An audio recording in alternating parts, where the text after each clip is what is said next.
Tonight on the All Kinds of Weather Forecast, we talk about the Gators showdown in the swamp this Saturday, saluting those who serve with bowl eligibility on the line. Can the Gators get their sixth win against the Arkansas Razorbacks? This is the All Kinds of Weather Forecast.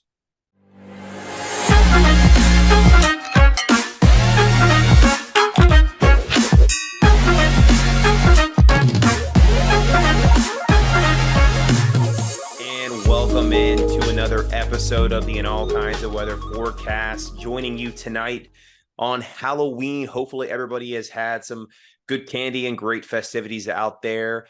Hoping it's not a spooky outcome for the Gators this Saturday. We'll talk about that as we have our preview tonight with the showdown against the Arkansas Razorbacks. The Gators, coming off a tough loss to Georgia, look to regroup at home in front of their fans for the first time in a month since beating Vanderbilt at home for homecoming. This is the second to last home game this season and a chance for our fans to see the Gators wear all black for the first time in school history. But before we get to all that tonight, I want to shout out our podcast and thank our fans for having a tremendous amount of support this week. We've had some tremendous viewership, and we want to highlight that and thank all the fans. So if you have been following along, thank you. And for those that are joining us, please make sure to hit like and subscribe down below. Leave a comment, rate, review our show in the audio form and formats. Make sure to leave a comment down below and let us know what you think is going to happen this Saturday against Arkansas. Do the Gators get to bowl eligibility?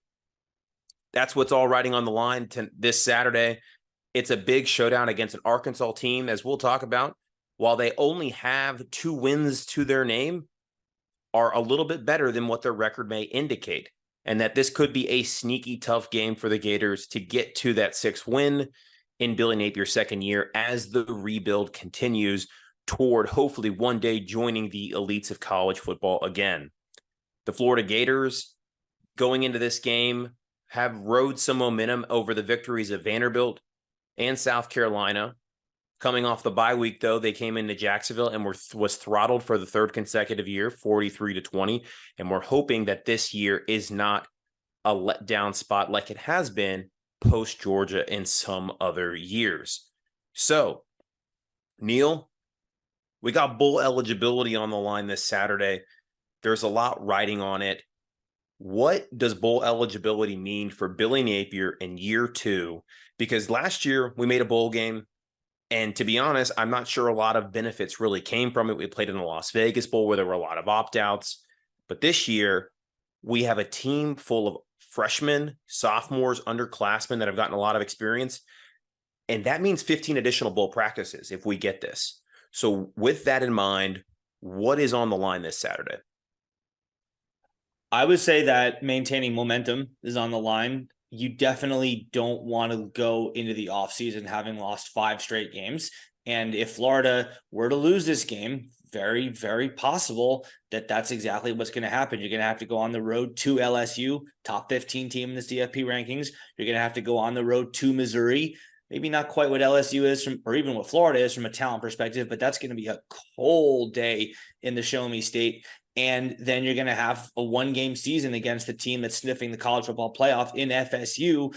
Yeah, sure, in the swamp, but still a very good team with, Keon Coleman, just a human mismatch. So I don't know that you're going to be able to make it to that 6-6 mark if you lose this game to Arkansas. And that would just be catastrophic for Florida after all the good that they've done this year. After Utah, the talk was how they bounced back, finally getting off that 0 mark against the rivals for Billy Napier, getting that first win over a team dubbed a rival of the Gators in Tennessee. Then the comeback win at South Carolina. You solved the Vanderbilt problem. You proved that was just a fluke, so that was all good. And you sat there at 5-2 saying, well, maybe we should be ranked. We have the SEC East all in front of us. We win this game. We're in the captain's seat for Atlanta. All of a sudden, in just a matter of 5 games, barely even 30 days time, you go from that to you're worse than you were last year. You've taken a step backward when Napier has just undergone the second massive facelift of this program. And that would bring a lot of questions about the future of this program. So this has to be a win this Saturday against Arkansas, just so that the momentum that has been built in the earlier parts of this season after Utah can be maintained and sustained. Yeah, and if the Gators were to lose this game, like you mentioned, the road doesn't get any easier. And that is a scenario where the wheels could potentially start to fall off. And we'll have Dustin on later tonight. He's going to be releasing his model update, his new top 25 and his power rankings. And he's going to talk about the scenarios, win or loss, and show what the percentages are for the Gators in each of their last several games here. So very important that Florida, as you're going to see, they're going to need to, this is their best chance at a victory going into the rest of the season. And, you know, if you look at the ESPN FPI on this, it hasn't budged in the last couple of weeks. Right now, ESPN FPI gives the Gators slightly over a 51% chance to win. They opened as 5.5-point favorites at home. That line has since moved up toward the Gators' direction to 6. So moving closer to that touchdown mark.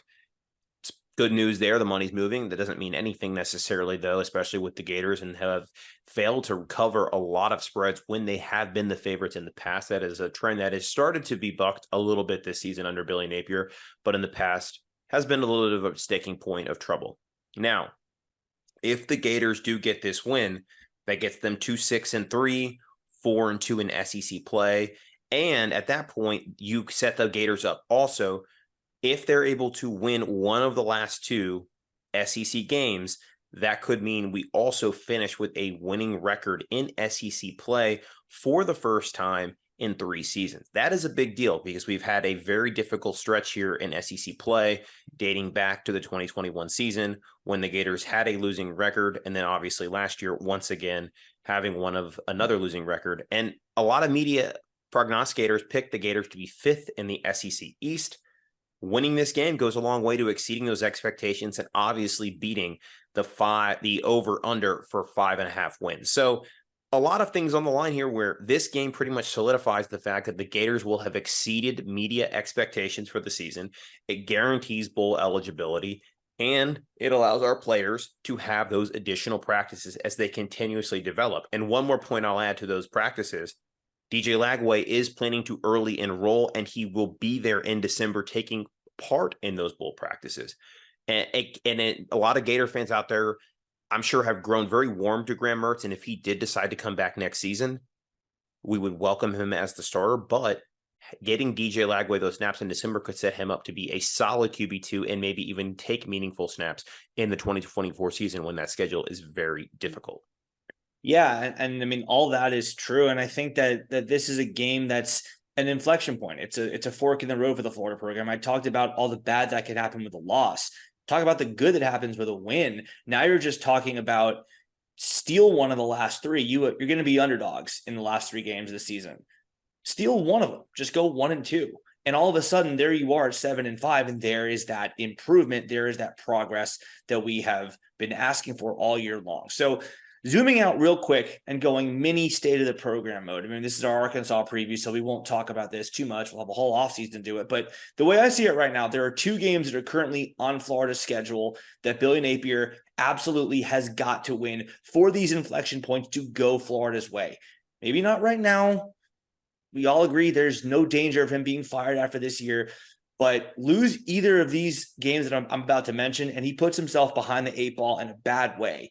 Win them, and you set the Gators up suddenly with big time momentum and can give them all the momentum that they need to potentially pull some upsets and exceed expectations. So one of those is actually next August 31st against the Miami Hurricanes. Can't lose that game. Just can't do it. You're talking about going 0-1 before that gauntlet of a schedule even kicks in. You're talking about going 0-1 before you go play at Texas, before you go play at Tennessee, before you play Texas A&M, who has issues, but they're still very talented, before you play a Kentucky team that's kicked you around 3 years in a row, before you play LSU, we're still not done here, before you play Ole Miss, currently top 10 in the CFP rankings, before you play the 2-time, maybe even 3-time defending national champion Georgia, before you go on the road to FSU, currently top 4 in the CFP. So you lose that game to Miami in the swamp to start 24.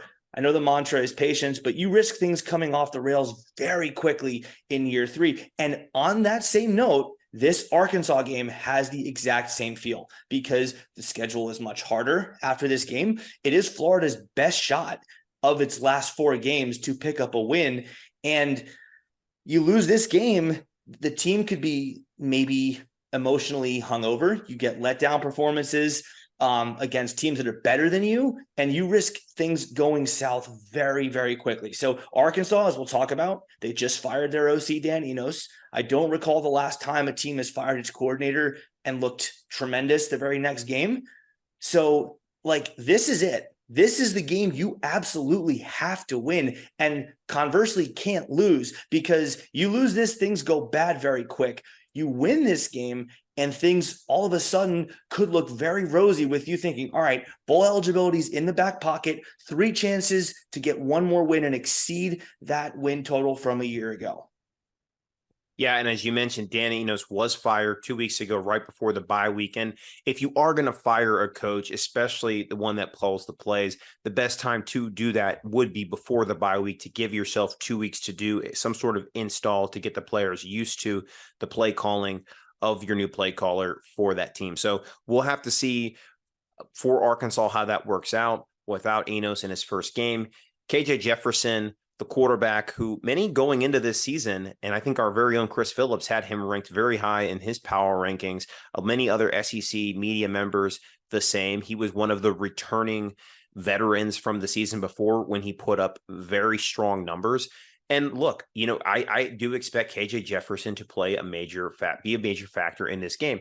His numbers are not as good as Graham Mertz's have been, but still solid. Over 1,500 yards passing, has a completion rating of 65%, 14 touchdowns to 7 interceptions. So that 2-to-1 ratio there. He has been sacked 31 times, though, in 8 games, which is a pretty big number. His offensive line has not done any favors for him, and the rushing game has certainly lacked that there. He actually is the 3rd leading rusher on the team, but he only trails Rashad Dubion by 60 yards as the potential leading rusher. So he's had to run for his life and make plays with his feet. And at times it's gotten Arkansas in games. I mentioned at the top of the telecast that Arkansas, while they are 2-6, that is not a 2-6 very indicative of a team that is actually bad. Arkansas, of those 6 losses, 4 of them 1-score games. So you're 0-4 in 1-score games. Statistically speaking, eventually that does shift in the other direction. So the last game they played was against Mississippi State at home. They lost that game 7-3, which sparked the firing of Enos. And now basically at this point, Sam Pittman, their head coach, who has been there since 2020, is the next one in line. Maybe Gator fans are actually pegging him, if he is fired, that the staff here would like to go and hire him as the offensive line coach. Does have a good relationship with Billy Napier, having been worked with him in a previous staff. Before that, though, they were on the road at Alabama, lost 24-21, close game. Ole Miss the week before that, 27-20, exceeded expectations in that game. They also went on the road to LSU, a juggernaut of an offense, and almost won that game, losing on a field goal, 34-31. They lost the week before that to BYU, 38-31. So this is a team. Let's also not forget that Ole Miss is now in the top 10 of the CFP rankings. That's not just Correct. Any other team in the SEC. That's a top 10 team that maybe could even slip its way into the college football playoff discussion if some mayhem happens above them. So that's a respectable result too. Yeah, it is. And that is a good team. And they play in the SEC West. That is a gauntlet. Everybody knows what teams go through on a week-to-week basis in that division. Of course, next year that'll be different.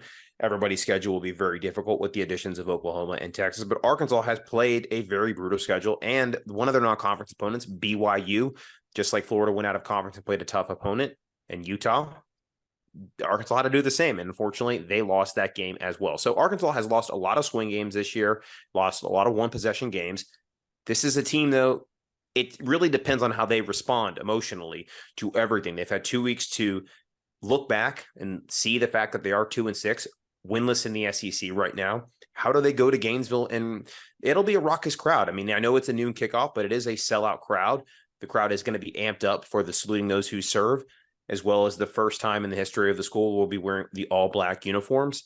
I know a lot of fans wanted the primetime game, but I still expect the fans to return home and give these guys, our team, a very big welcome and be very, very loud. So we'll see how Arkansas responds to that. Neil, do you have any additional final thoughts about the game, bowl eligibility, before we jump to the profile of Arkansas?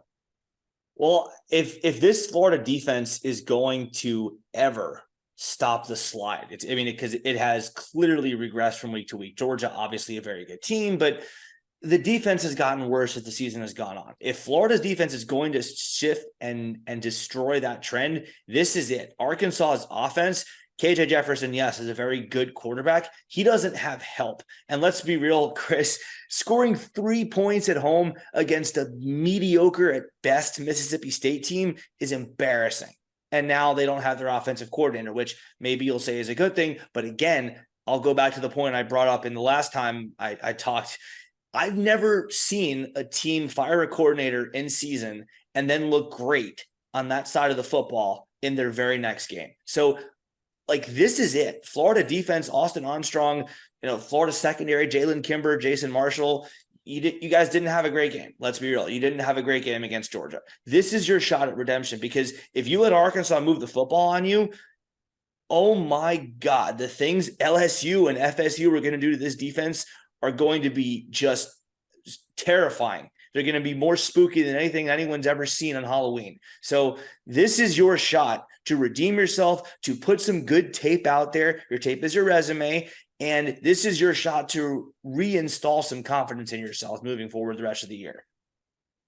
Yeah, no, we'll have to see. And I'll get to some of those statistics just here in a second that Neil is referring to. But the Arkansas Razorbacks have a recruiting profile. They are 32nd in the 247 composite. They pretty much have an identical recruiting profile, talent-wise, as the Kentucky Wildcats.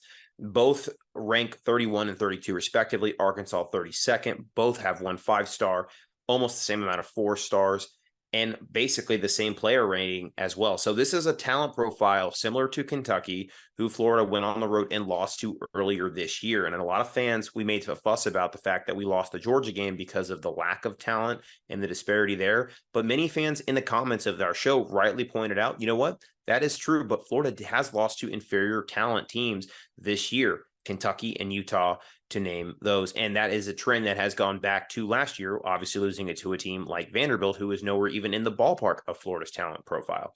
So Arkansas, talent-wise, in the low 30s and right there with Kentucky. They, as I mentioned, are led by KJ Jefferson, who is been there for many seasons now, is a veteran in the SEC. They have a 3-headed rushing attack of Dubion Green, AJ Green, and KJ Jefferson, both rushing for a little over 200 yards apiece. Their rushing game attack, though, has been lacking this season. They are one of the worst in the FBS at 109 in the country. So opportunity for Florida to get back on track defensively, as they have fallen the last couple of weeks. They were one of the best in the country. They now slipped to 60th, kind of in the middle of the pack, more to the mean, as we've talked about. So this is an opportunity for our defense to get right versus their team. Arkansas's passing attack, not much better in that regard. They rank at 106th in the country. So 109th in rushing, 106th in passing. Florida was torched last week against Carson Beck. Once again, another opportunity for this defense to get right. The Florida Gators, coming into this game, were not really banged up too bad. They did have a Kingsley, who's been had some many nagging injuries this season. Also, Shamar James, who had to wear a knee brace throughout the game. Billy Napier noted the fact that there was actually an incident pregame that aggravated the knee. questionable for this game. The university still has not released a depth chart, so we don't have a final injury report. But all signs are that the Gators, for the most part, came out of that relatively unscathed and no major injuries that could limit us in this game. So we will have to see there. But the Gators have an opportunity to get right, Neil. We mentioned there where Arkansas is ranked offensively. They have struggled mightily. Like you said, they're replacing Dan Enos with a temporary offensive coordinator as a last-ditch effort to save the season and the Sam Pittman regime. What are you looking for so that the Gators can get right and take advantage of that? Well, I think I touched on one of those. The defense absolutely has to show up this weekend against Arkansas. I think that the Florida offensive line is another unit that's taken as much of a beating from the fan base. And I think, again, keep it respectful, but keep it real. They've earned that. The tape that they roll out is the tape that they roll out. They got pretty badly beaten up, not only by Georgia, but again, South Carolina sacked Graham Mertz 4 times, despite their defense being one of the worst in the SEC. So you tack those results on top of Kentucky, where Florida's offensive line was also just blown up every single snap, it felt like, by a lesser talented opponent. Again, this is redemption time. You guys have to own your tape. You're going to be sitting in front of NFL GMs one day who are going to ask you, why should I draft you? And they're going to have watched all this game tape that isn't very good, to be very blunt and frank. This game tape that the offensive line has put out there, especially at right tackle, I don't really like the idea of singling out one person, but it does seem like Damian George is responsible for more of that bad game tape than anyone else, unfortunately. I mean, there's a play I highlighted on Twitter where Jalen Walker just comes off the edge and George doesn't even get his hands up. His hands are below the numbers of his own jersey and they're pointed down. His palms are aiming at the ground as Jalen Walker is flying by him. Like, you just can't do that in the SEC and survive. So I'm looking to see an offensive line that's angry, an offensive line that looks like it wants to be there, not just on some snaps, but on every single snap, because you let your guard down once and the way that Jamin George is blocking, you're going to get Graham Mertz killed. So you need to show some care for your quarterback, especially, again, the right side of the line, and show that you're capable of holding on to a job next season when, again, things get a little bit more pressure packed. We talked about patience. We talked about how we're here for the long run, but that doesn't last forever. We're going to need to start seeing some results roll in that are very, very positive. You can't go 6-6 this year after going 6-6 last year and then go 6-6 next year. And again, as we've talked about multiple times, games are won and lost on the line of scrimmage. So this offensive line, you're not only playing to win this game, you're playing for a job next year at the University of Florida. You're playing for a job one day in the NFL, and you're playing to keep your teammate on his feet and conscious, because the way that Damian George was looking in that Georgia game, Mertz was lucky that they were going for the football, because that was, and it has in the offensive line play, and we're talking about George, but I mean, by and large, it hasn't been great, and it hasn't been just against teams like Georgia. It happened against a team like Kentucky. It happened against a team like Utah, South Carolina as well. Graham Mertz was on the ground and several times, and there were some moments I thought the guy wasn't going to even make it through the entire game the way he was getting hit. Florida has to protect the quarterback better. They have to come out with a sense of urgency just by the mere fact that bowl eligibility is on the line. Like, I think that's the one thing I'm looking for out of this weekend is, does this team seize the opportunity while they have it? And the sense of urgency will be very telling in the first moments of this game. Can they get out, have a fast start? I'll give them a lot of credit. The last 3 games, they've had very strong starts. We talked about early in the season how they were lacking those fast starts, and that was hurting us in some games and getting us to fall behind. The last 3 games, Vanderbilt, South Carolina, and Georgia, touchdowns on the first drive. Very impressive right there, where we're starting to flip that script. Can we continue that trend? And Florida has done a very good job of scripting plays in the first drive, and I think that has a lot to do with it. But we're going to need to see that obviously sustained over a game. And I think for a situation like this, where you are playing a team where on paper you are better than, you should beat at home, Florida has traditionally in the recent years played very well at home compared to the way they have on neutral sites or on the road. Are they able to jump out, get a big lead, and then seize the momentum from there and not relinquish it? And I want to see this team come out firing on all cylinders with some pride over the fact that they just got blitzkrieged by Georgia. Bowl eligibility is on the line, and they're staring down the barrel of 3 games where they're all going to be underdogs in. This is the chance to get that bowl win, to beat a team you're supposed to beat. The next step, in order to take that next step, you have to beat the teams you are supposed to beat. Arkansas is that one team. Let's go get the job done on Saturday. And protect your home turf too. Absolutely. Florida has done that this year so far. Tennessee was really the only test. I don't really know how much you want to praise them for beating Vanderbilt or Charlotte, which didn't even look good, or McNeese. But I mean, think about last year, especially early on in Billy Napier's tenure. Kentucky was a bad loss. South Florida nearly came in and beat you. That was another terrible showing. It got better as the year went on. You go and you crush South Carolina. That's great. You don't lose another big game at home, but you have a chance, despite all that has gone wrong this year, and there have been many things to go wrong. You have a chance to go unbeaten in the swamp this season. So that means something. If you're going to be building a culture like we've been talking about all season long, obviously FSU is going to be a lot more difficult than this game is going to be, but it's in that sense, I don't want to just dismiss the LSU and Missouri games. You have to show up there too, but you have a chance to accomplish something that you can build off of, because then you can say, all right, we literally could not have possibly done any more at home. Going unbeaten, goose egg, 0 in that L department. So then you can go and say, well, now let's go start win games on the road. Now let's go pick up some consistency and start consistently beating the South Carolinas, the Vandies, the Kentuckys, etc., the Missouris even on the road. This is a one-off maybe. So, I mean, we don't know that they're going to be an established powerhouse, but we need to start winning home games first before any of that starts to come into play. Yeah. It'd be the first time in 4 years that we go undefeated at home.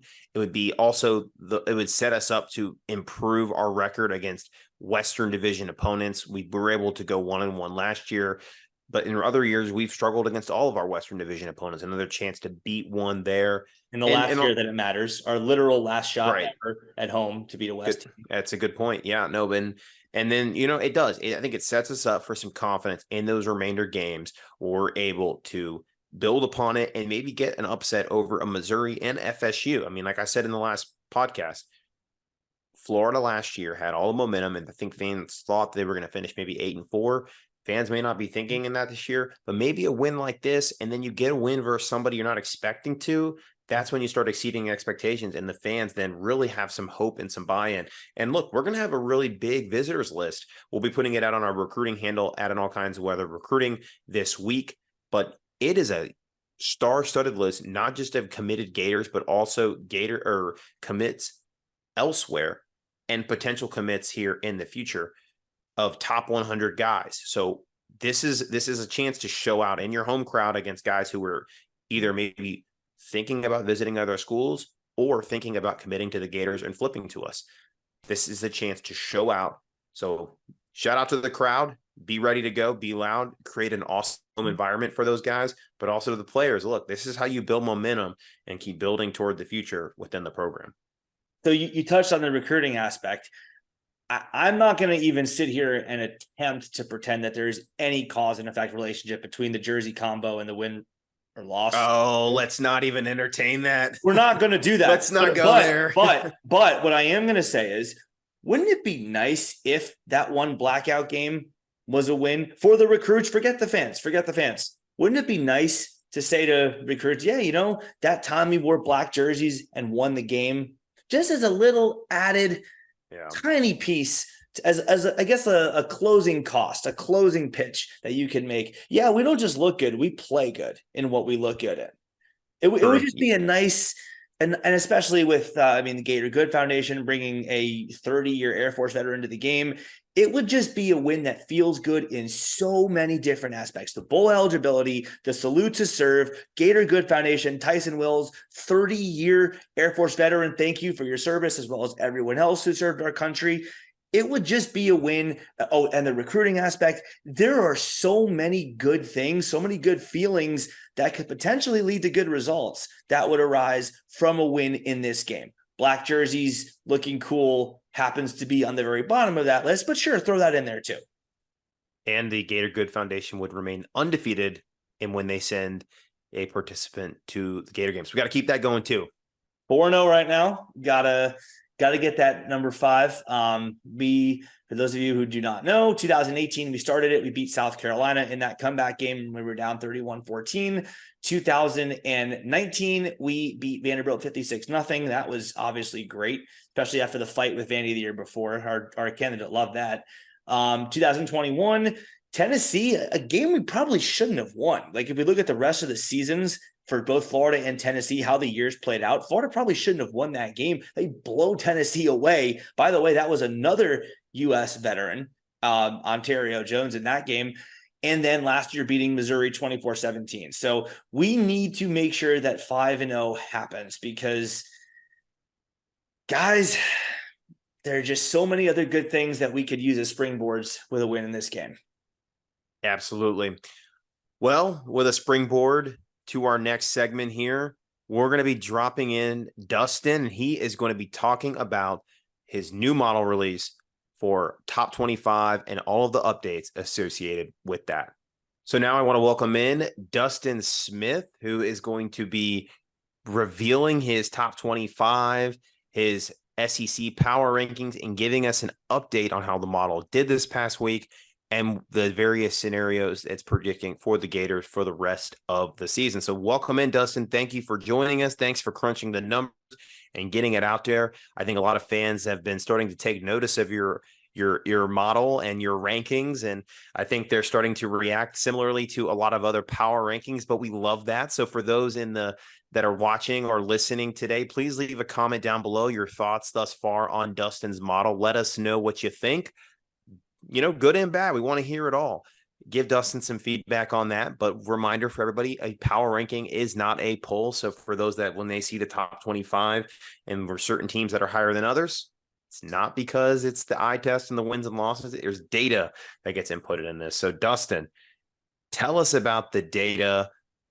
Can you recap, I guess, or give the fans an idea, model accuracy versus a resume basis system? Because resume base is like, that's a poll. That's where you deserve to be ranked. What is the model's accuracy that gives us what we actually see in these? Yeah, Chris. So I say this every week, but what the model is doing is the model is attempting to assign a percentage chance that any single outcome is going to take place. So in Florida played Georgia, the model would say about 25% of the time Florida would beat Georgia. Now, obviously that didn't happen, but the model is simply assigning a value. A power ranking index is what it's called. It's assigning that to every team in college football, and that is used to come up with a win percentage and also a score. And in turn, that score is utilized to predict the outcome of the game in terms of predicting it against the spread. So, for those of you that find that information useful, you can utilize that how you may. Yeah, and so with that, give us kind of an update on the model and how it did this past week. We're going to be putting out later in the coming weeks a full kind of autopsy of the season, week by week, how it did against the spread, how it did against straight up money line, and just performed overall so fans get an idea. But this past week, how did it perform against the spread and then the money line? Yes, absolutely. So as of recently, the model has been predicting the outcome of 10 games. And if you follow me on Twitter, that is IAKOW Dustin, you will see that I put that out 10 games every week. And in those 10 games, against the money line, so picking the game correctly or incorrectly, the model was 9 out of 10. In fact, last week, week 8, the week we were off, the model was actually undefeated against the money line. The only game, in fact, that we got wrong last week or this past Saturday was, of course, the Oklahoma-Kansas game. The model certainly expected Oklahoma to play well in that game. Kansas had been hit or miss throughout the season. So that was certainly an outcome that wasn't expected. Now, something that I was fairly astonished, the model actually picked Arizona to upset Oregon State in that matchup. And that was surprising. I looked at the model output. I'm like, man, the model's going to get it wrong. Nope, the model got it right. The model predicted Arizona to win by 2. Arizona ended up winning by 3. So I find that very interesting. One more thing to note before we get into the top 25, there's some surprises. But I think what it comes down to is, as you mentioned, Chris, this is a model output power ranking. This is not a poll. If the three of us were to sit down and rank our top 25 teams, it pretty much wouldn't be anywhere close to what this power ranking is. But all this power ranking is supposed to do is predict the favorite outcome on any given Saturday. Yeah. And with that too, really quick, against the spread, the model, I believe, performed, it was 50-50 versus 9 out of 10 this week. And there's been some weeks where it's been very good against the spread, and some weeks that, like this one, 50-50, which isn't terrible, but still. And I think one of those games actually was Georgia and Florida, where the model predicted Florida to slightly cover in that game. And of course, we all know the result of that. And just a quick note on that, if you bat 60% against the spread, that's good enough to be a professional gambler in Las Vegas. You go 55% against the spread, pretty good. So you're looking to hit that 55% point. I mean, my friends all from New Jersey, again, betting is a lot more easily accessible there than it is in Florida and Georgia and South Carolina, but they all shoot for 55%. And if they hit 60%, they're just turning cartwheels. They're so ecstatic. So to go 9 out of 10 against the spread, that's something. Yeah. And like I said, we'll keep updating as the season goes on. But, the fact that Dustin's model was able to predict an upset, actually, that was, I am in a pick'em league, and I've been actually using Dustin's data to help make some predictive measures. And he helped me successfully select that Arizona upset this week. So Dustin, I appreciate that. it was one of the few in the league that had that one. So I looked good on that, getting that one there. And, Jed Fish's guys, former University of Florida alumni himself, has been coaching really darn well at Arizona. And the model was picking up on that success. So former Essex County guy too, Essex County, New Jersey, shout out 201. All right. We're getting all the connections here tonight. I love that. Well, so let's get connected to the top 25. Dustin, let's reveal it. 25, number 1 tonight. They revealed the top 25 playoff for the first time this season. Unveil, though, the power ranking for the top 25 for the All Kinds of Weather forecaster. Again, in case y'all want to soundbite this is a power ranking index. This is not a poll. So going for it at number 25, we have out of the ACC, Duke. Number 24, staying locked in at that spot, we have the Florida Gators. Number 23, even in a loss, we have Utah. 22, Missouri. 21, Oregon State, who is actually still power ranked ahead of Arizona. Again, home field advantage is huge, and the model considers that deeply. At number 20, we have North Carolina. 19, Miami. 18, USC, 17, Tennessee, 16, Clemson. Coming in the top 15, we have Kansas State at 15, Ole Miss at 14, 13 is Texas A&M, 12 is Washington, who has taken quite a bit of a fall, not looking their best over the last few weeks. Number 11 is our least favorite team on the podcast, FSU. Number 10 is Penn State. Number 9 is Texas. 8 is Notre Dame, who continues to look good even with 2 losses. 7 is Oklahoma. 6 is Alabama. Highly controversial. We'll get into picking the game in just a few short minutes. Number 5, we have coming in LSU. 4 is Georgia. 3 is Oregon, 2 is Michigan, and 1 is Ohio State. And so if you were to ask me, based on this model, what would the top 4 teams be? Ohio State, Michigan, Oregon, and Georgia.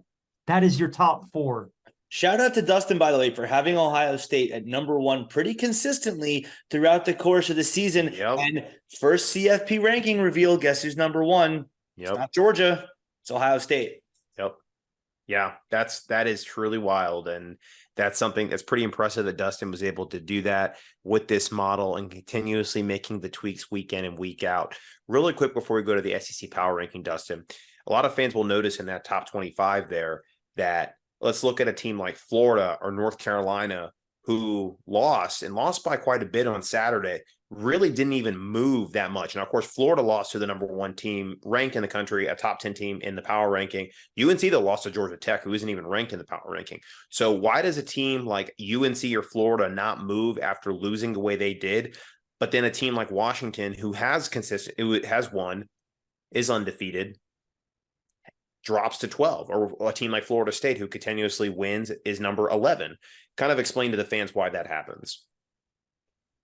If you understand the concept of moving average, basically what a moving average is you look at a selected amount of data, you take the average, and then you compare that to data down the line, right? Without getting into the nitty-gritty of what that is, the model is essentially taking a moving average as the season progresses. And because of that, it does round out some of the outlier games. Florida is power ranked. I believe it's at least 5. It's at least 5 points ahead of Kentucky. And you're probably wondering, what do you mean by that? Florida got destroyed by Kentucky. Now, of course, it was at Kentucky, but Florida right now, as we're looking at it, Florida's better than Kentucky, at least from a power ranking standpoint. They'd be favored on a neutral field for sure. Same goes for North Carolina. Yes, they didn't look good, but the model would still expect them to bounce back and continue to play in somewhat of an average of what their previous games had been before that particular loss. And I think that really exemplifies very well the difference at the heart of it, why the power ranking differs so strongly from a poll created by people versus a computer or a formula of what you're creating here. So I really do appreciate that distinction, because I think a lot of fans find it confusing. But for those out there, we'll make sure we get that clip out there to the people so they can really explain it. It's that there's just a law of averages out there, and sometimes teams don't play up to it. In the case of Florida, when they played Kentucky, if Florida were to play Kentucky again this weekend, the result would be probably maybe vastly different than what we saw back in September. And I also believe too, Dustin, correct me if I'm wrong, Florida is ranked ahead of Utah in the same power ranking. So currently Florida is ranked behind Utah. Okay, I'm sorry, I missed that. Last week was the one. Yeah, they were ahead of Utah. Both teams lost, but Florida happened to lose to the number 1 team in the country. Of course, Utah lost to the number 3 team in the country. Right. And I mean, there was probably some in the power ranking. I know that it's a little different in the college football playoff ranking. Sure. And I know there's probably some inputs that probably change that, but Utah, Florida are very similar together on the field. So if they played on a neutral site, Utah would be maybe a slight favorite, but not too much. It'd be a push. Yeah, very close. All right. So let's get to the power ranking for the SEC now, and how we're definitely going to be interested to see how Florida stacks up against Arkansas, where they meet. And then, of course, Missouri and LSU, as those are our last 2 SEC opponents after Arkansas. Yes, absolutely. So getting into the power ranking, I'm actually going to start at 1 and work our way down. By the magic of editing again, you're going to see it on the screen in 3, 2, right there. So there it is. So Georgia is back at number 1. I know it was super controversial last week. We had LSU at number 1.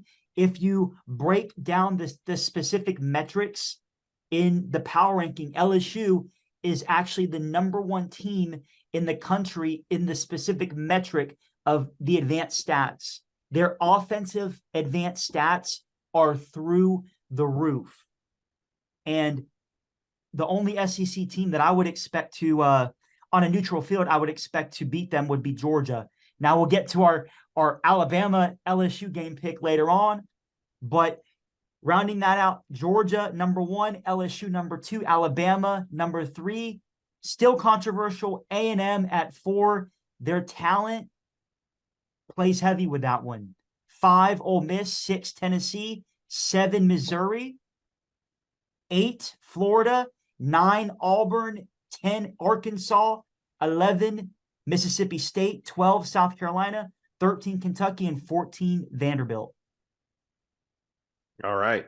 So Gators once again standing there in the middle of the pack of the SEC, which is pretty much where we expect them to be at this present time. And we've talked about we hopefully will eventually get to a higher level in the SEC. And it's going to be harder because that we would be knocked down 2 more pegs if, when Texas and Oklahoma join, of course, as they are power ranked much higher than Florida at this present time. So, Dustin, thank you for updating us on the top 25 and the power rankings. Quickly, if you can, give the fans a preview of the games that you will be putting out this Saturday for some games they might want to look at, maybe potentially if they are in pick'em leagues or want to place some bets, and if they are in a state where that is legal.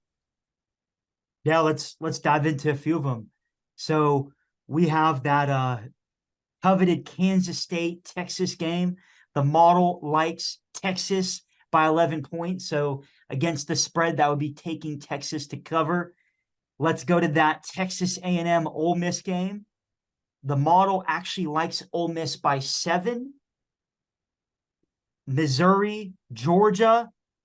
This time, Georgia is expected to cover by at least 17 points. And let's do 2 more.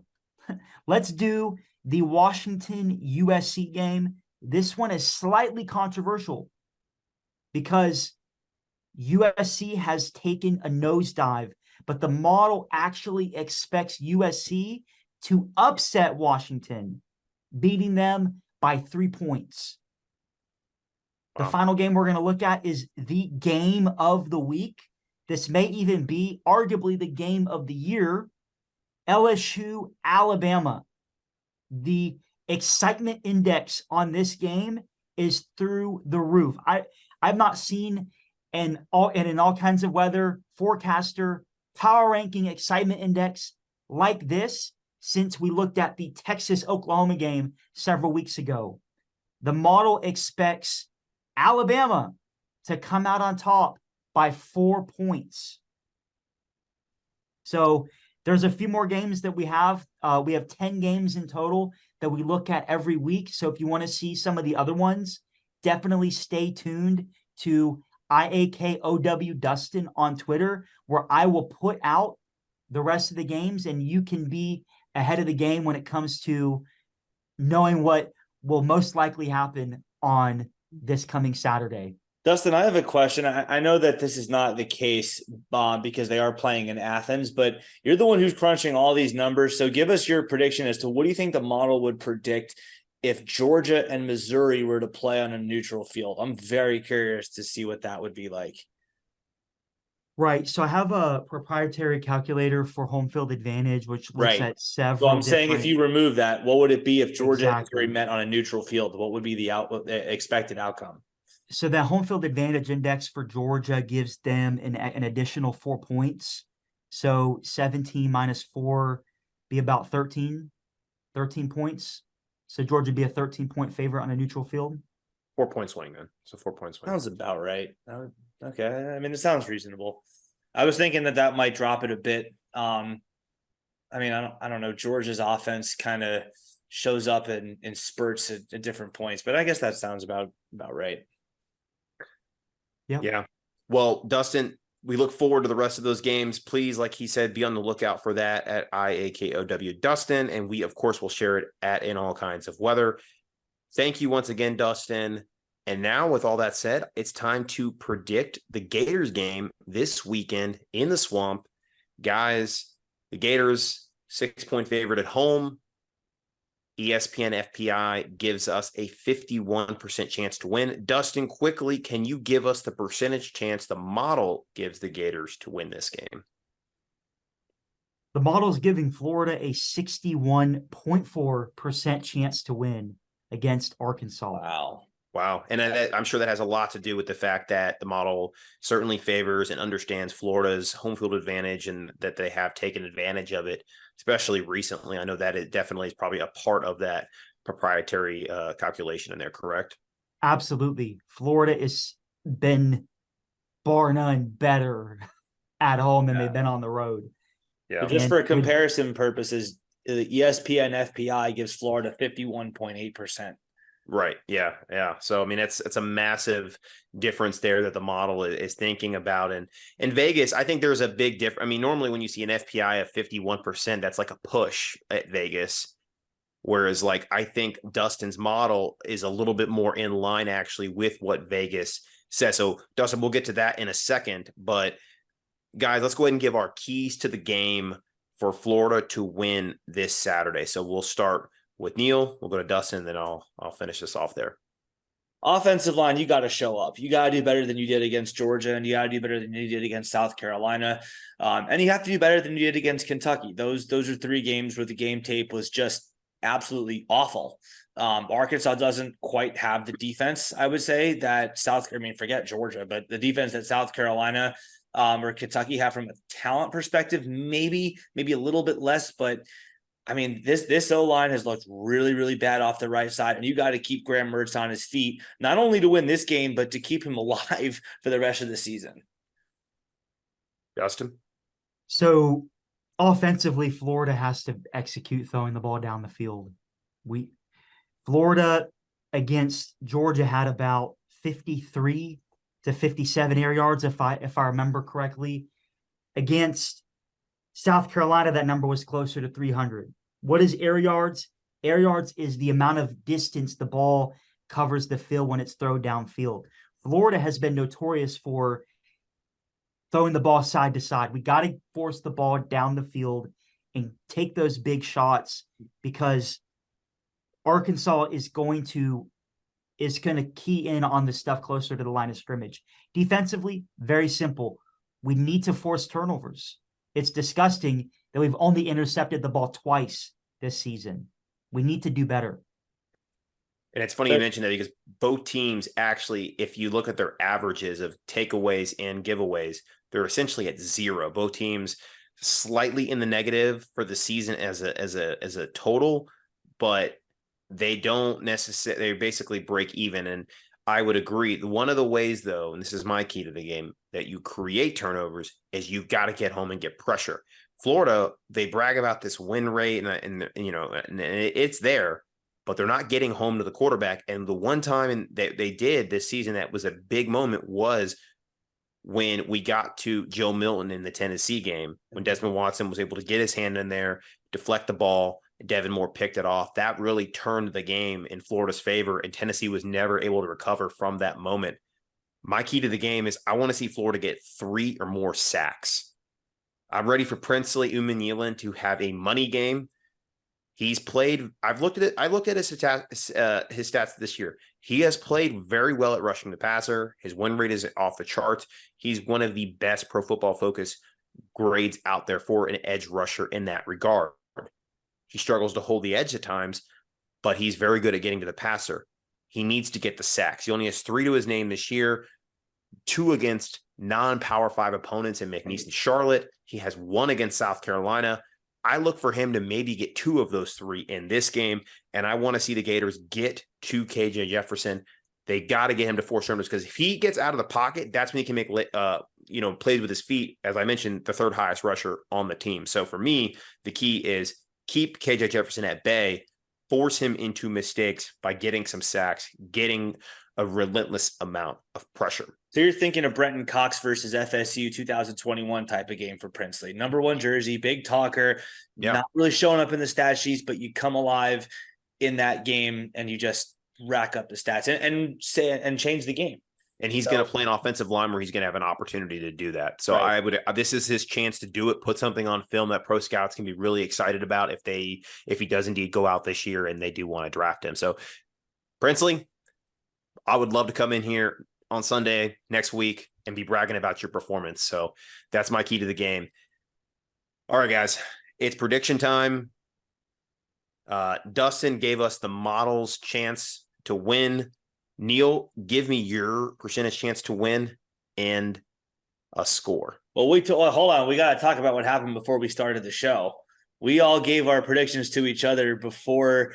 We did. Just because Chris started this because Chris had a feeling that they were going to be very, very similar. I don't know why or how you had this feeling, Chris, but you did. So tell everyone more about exactly how that happened. All right. So, I mean, our scores have been relatively close all season long, and I figured, there's got to be one time where we do hit the same score. So what I said before the podcast started, I said in the chat here on Zoom where we record the show, I said, put your score, like type it in, but don't hit enter. We'll count down 3, 2, 1 and hit enter at the same time. So that's exactly what we did. And boom, two of us have the same score.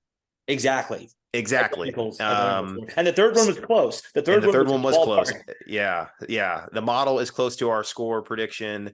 And Dustin, his personal score, which we'll allow him to share, is very close. So, Neil, with all that said, give the fans your percentage chance and your prediction. If this game were on a neutral field, if this game certainly were in Fayetteville, I would have Florida on major upset alert. I'd be terrified of this game. It's not. It's in the swamp where Florida has played much, much better than it has outside the swamp. So I'm going to say it's a 55-45 proposition for Florida, maybe 60-40. If the crowd really is into it, maybe you figure the black jerseys will get the fans hyped up, which is stupid. But then again, if the fans are that much more excited about black jerseys, maybe they'll yell that much louder. Maybe that additional decibel level or two is what makes the difference of KJ Jefferson hearing the snap count or not hearing the snap count, or a receiver running the wrong route or something. So I'll split the difference. I'll say 58% for Florida to win the game. As for my score prediction, 28-24, Florida wins a very, very frightening game. I think that this game is one that Arkansas will have the lead in. I think that though their offense has problems, our defense does too, and they will move it. And there will be some very tense moments in the or in the stands among the Florida fans as to how is this happening? Arkansas's offense is terrible. How are they up 17-7 or how are they up 10-3 at halftime? How is this happening that they are looking like the better football team? I think, though, that in the second half, the talent disparity, as it did last week, in the other way, went Georgia's way. It just took its toll. I think that that's what's going to happen in the second half of this game. I think Florida will come back from a deficit in this one, and I think that they will ultimately win 28-24. All right. I'll go ahead and give mine, and then I'll let Dustin take us home. So I'm going to go 60% chance to win. I think if this game were played 10 times, Florida would win 6 of them. And I do believe because we're at home, Florida, that gives us the edge. I do have a weird sinking feeling in my stomach. This game is just going to be harder than it should be. Maybe not as dramatic or as close as Neil's saying. I also have Florida winning 28-24.